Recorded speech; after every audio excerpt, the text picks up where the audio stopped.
Halo, ketemu lagi bersama akun YouTube Hadi Siantar. Horor seluruh dunia, horor seluruh dunia, horor seluruh dunia.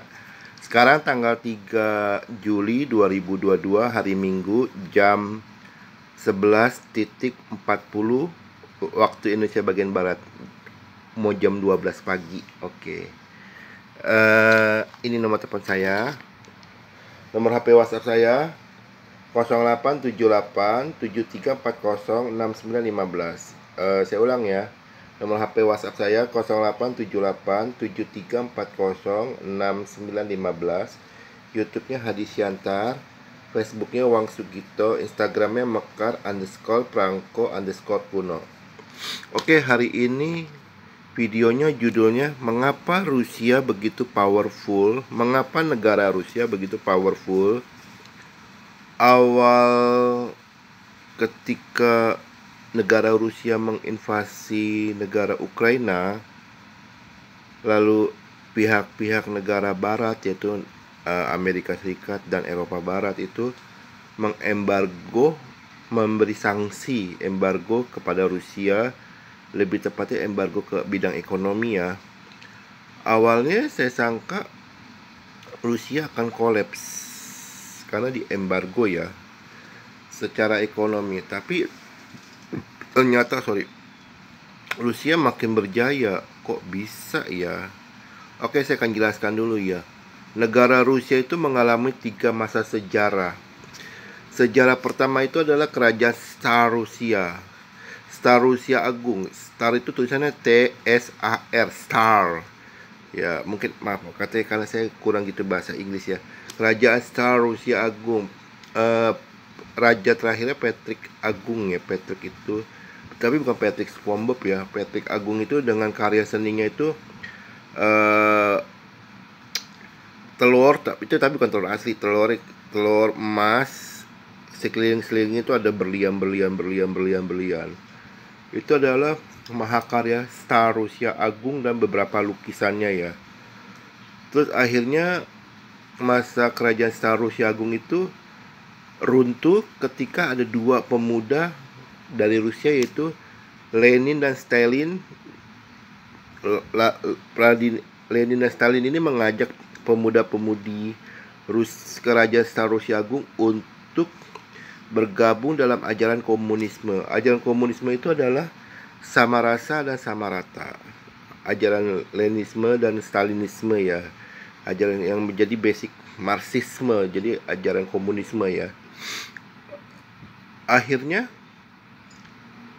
kerajaan Tsar Agung Rusia itu runtuh. Nah, pemuda-pemudi ini mengajak 2 negara peserta lainnya, itu Ukraina dan Belarus ya. Jadi mendirikan Uni Soviet Union. Jadi pendiri Uni Soviet yang pertama itu Rusia, Ukraina, dan Belarus. Ukraina itu membackup dengan pemikiran teknologinya. Rusia itu membackup dalam luas wilayahnya. Jadi kalau mengadakan uji coba dimungkinkan karena wilayahnya luas Rusia. Terus Belarus itu membackup dalam bidang keuangannya, karena waktu itu Belarus memang negara yang kaya ya, kaya secara uang ya. Akhirnya berdirilah Uni Soviet. Uni Soviet itu akhirnya runtuh di tahun 1999 kalau nggak salah ya, 90 ya, antara itulah tahun 90 itu. Dengan presiden terakhirnya adalah Mikhail Gorbachev. Mikhail Gorbachev itu adalah keturunan Ukraina ya.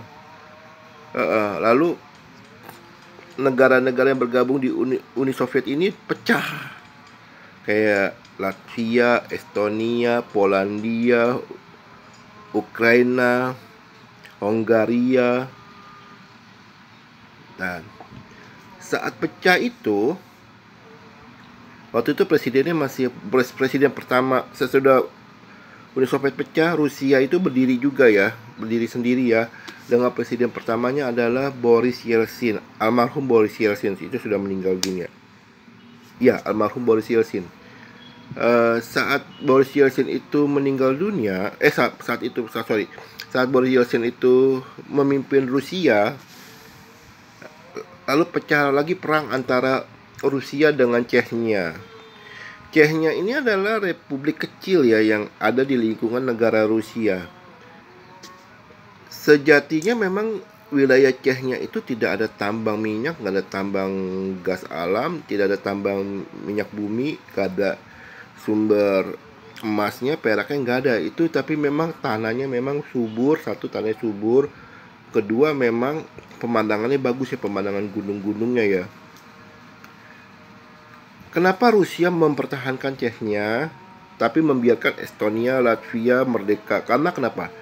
Karena Chechnya itu adalah Republik Islam satu. Kedua, Chechnya itu jika merdeka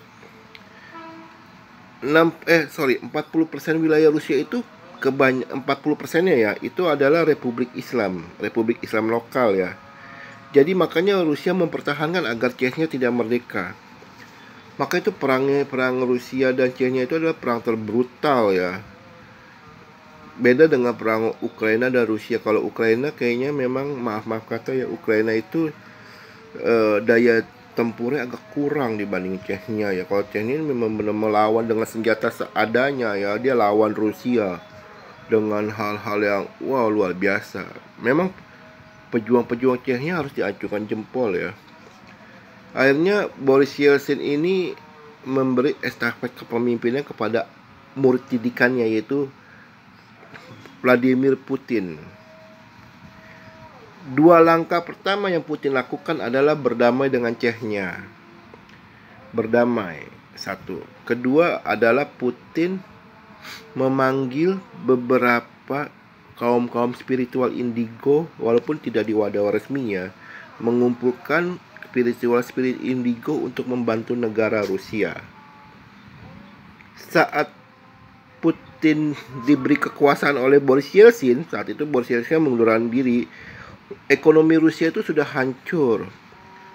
Bahkan penduduknya itu untuk mendapatkan sekerat roti itu seukuran tangan kayak gini nih, telapak tangan, itu butuh berjam-jam. Saat itu memang Rusia ekonominya anjlok-anjloknya, hancur. Karena memang efek dari pembubaran Uni Soviet ya. Dan langkah Putin itu memang cerdas. Putin mengundang spiritual indigo itu untuk membantu negara Rusia dan berhasil. Di antara spiritual indigo itu memang ada yang seperti kayak saya ya, mampu mendeteksi letak posisi sumber minyak bumi ya dan gas alam ya. Dan Putin dengan keuangan yang diwariskan oleh Boris Yeltsin itu, Putin pelan tapi pasti meneliti dan mengeksplor sumber-sumber minyak bumi dan gas alamnya. Dan terbukti saat ini Rusia adalah negara yang maju ya, di bawah kepemimpinan Vladimir Putin ya. Walaupun kebebasan demokrasinya memang diberangus, tapi mengalami kemajuannya itu masih lebih baik dibandingin Korea Utara ya. Mohon maaf ya. Makanya Rusia itu berani menginvasi Ukraina karena kenapa? Walaupun negara barat memberi embargo, Putin gak ambil pusing karena Putin dengan bantuan spiritual indigo, beberapa rakyatnya yang ada punya kemampuan spiritual indigonya itu membantu negara Rusia.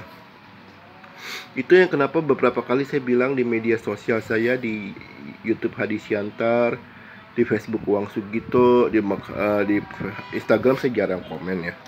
Di Instagram Mekar_Perangko_Kuno itu saya sering bilang bahwa negara Indonesia harus membentuk komunitas indigo, rekrut indigo spiritual. Tirulah Rusia, karena Rusia waktu itu hancur loh ekonomi pada saat dipimpin oleh Boris Yeltsin ya. Tapi ketika Boris Yeltsin memberi kursi kepresidennya kepada Vladimir Putin, pelan tapi pasti dengan bantuan spiritual indigo, Putin membangun ekonomi Rusia dengan secara full power. Boleh dikatakan Rusia itu negara full power ekonomi ya, nomor satu. mungkin nomor satu di dunia ya saat ini ya. Saya sih berharap ya kalau bisa sih Presiden Jokowi atau mungkin presiden-presiden Indonesia selanjutnya, periode-periode presiden Indonesia selanjutnya membentuk komunitas indigo spiritual ya, karena dengan itu banyak pemikiran-pemikiran spiritual indigo yang bisa membuat Indonesia lebih maju dan lebih maju dan lebih maju. Oke, sekian dan terima kasih. Horor seluruh dunia, horor seluruh dunia, horor seluruh dunia. Salam rahayu buat kita semuanya.